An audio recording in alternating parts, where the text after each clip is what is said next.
নমস্কার, আপনারা দেখছেন গ্লোব টিভি সবার পাশে সবার সাথে। গ্লোব নিউজ নিয়ে এখন আমি সুপর্ণা রয়েছি আপনাদের সঙ্গে। এক নজরে দেখে নেব আজকের বিশেষ বিশেষ খবর। অনুষ্ঠিত হলো সায়েন্স আউটরিচ প্রোগ্রাম।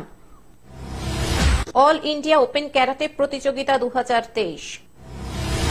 তৃণমূলের গ্রাম পঞ্চায়েত সদস্যের ওপর হামলা। দমদমে 11তম বই মেলার উদ্বোধন। বড়দিন উপলক্ষে গঙ্গারামপুরের চার্চে ভিড়। বাংলাদেশে বড়দিন উদযাপন। আসছি বিস্তারিত খবরে। অনুষ্ঠিত হল সায়েন্স আউটরিচ প্রোগ্রাম।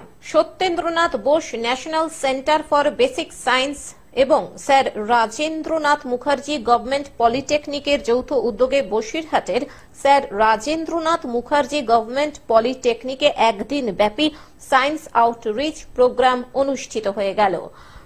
এই অনুষ্ঠানের মূল উদ্দেশ্য ছিল গ্রামাঞ্চল ও মফস্বলের ছাত্রছাত্রীদের মধ্যে বিজ্ঞানের প্রতি আগ্রহ তৈরি করা এবং বিজ্ঞান মনস্ক যুক্তিবাদী মানব সম্পদ গড়ে তোলা, যার মাধ্যমে আগামী দিনে ভারত বিজ্ঞান ও প্রযুক্তিতে বিশ্বের দরবারে সুনাম অর্জন করবে।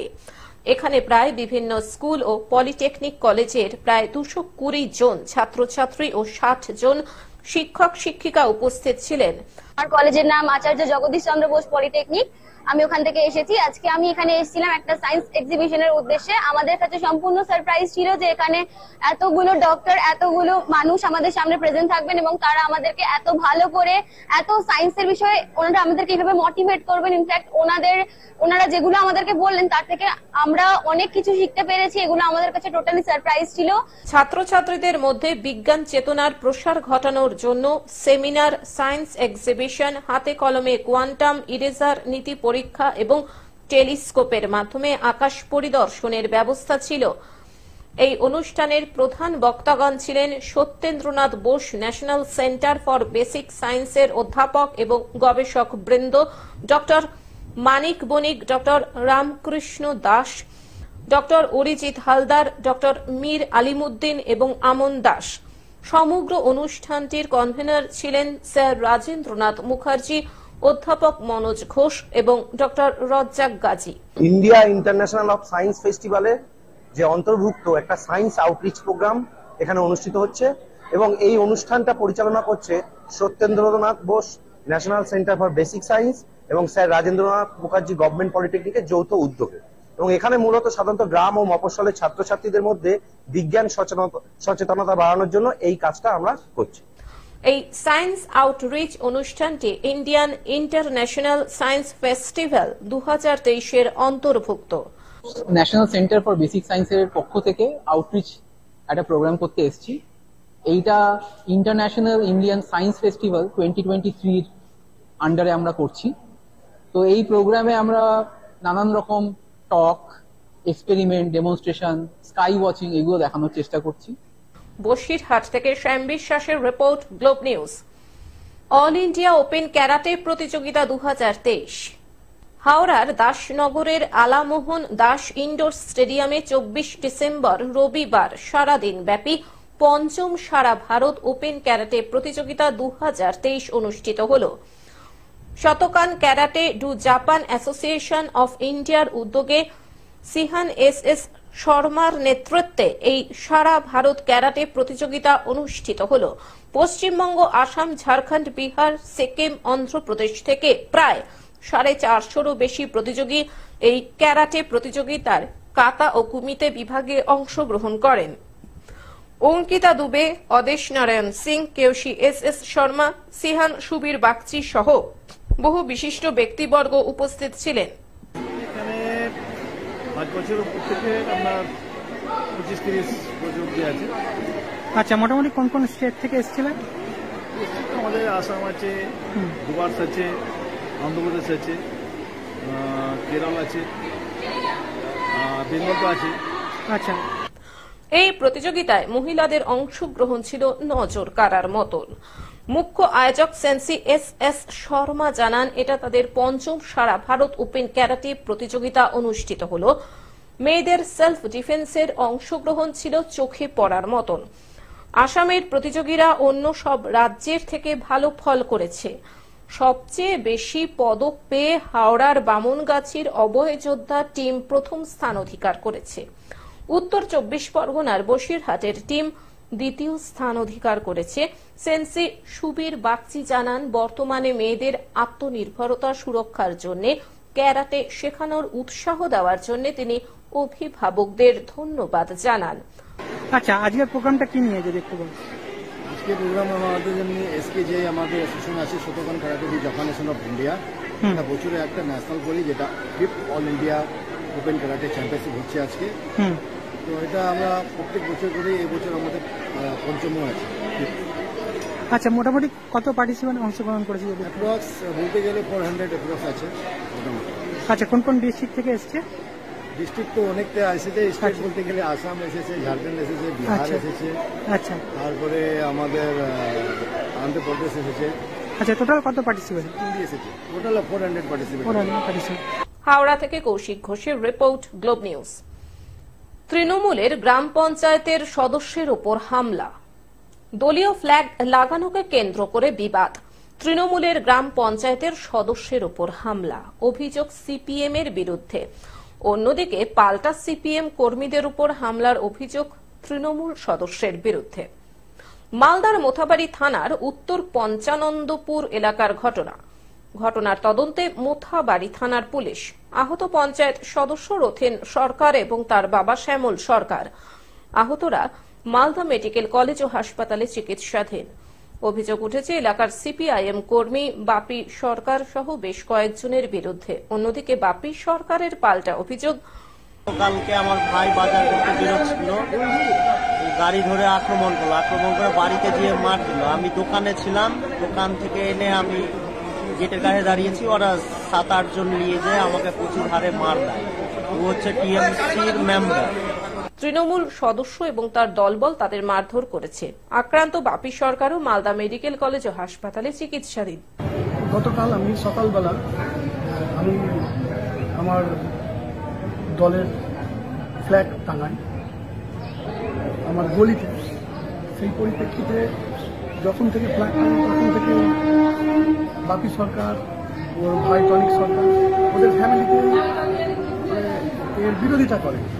আমি কর্ণপাত না করে আমি কিন্তু ফ্ল্যাগ রীতিমতো টাঙিয়ে দিই আমার গলিতে।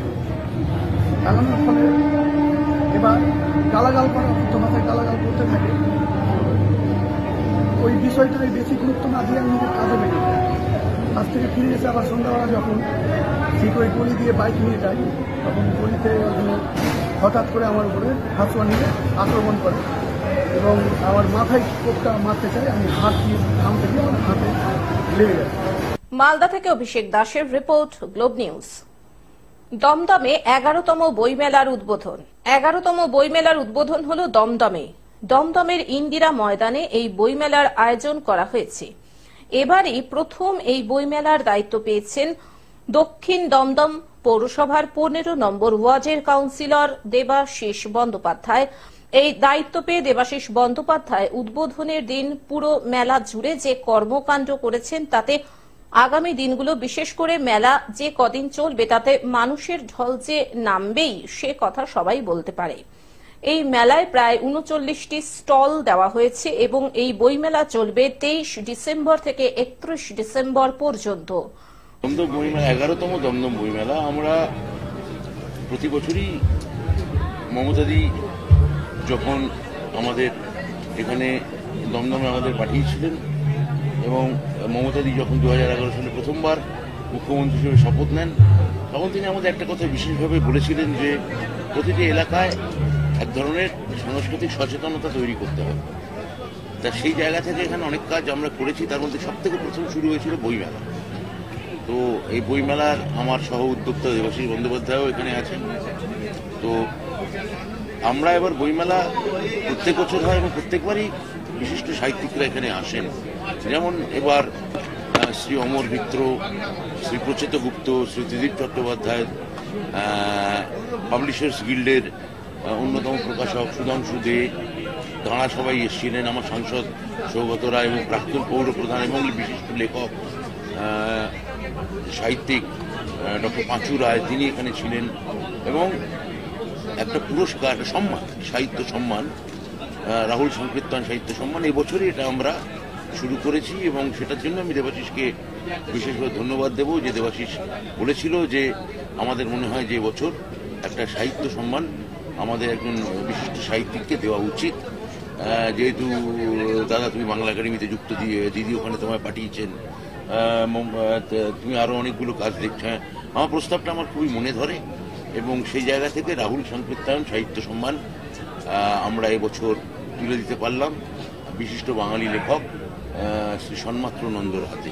দমদম থেকে অনির্বাণ দত্তের রিপোর্ট, গ্লোব নিউজ। বড়দিন উপলক্ষে গঙ্গারামপুরের চার্চে ভিড়।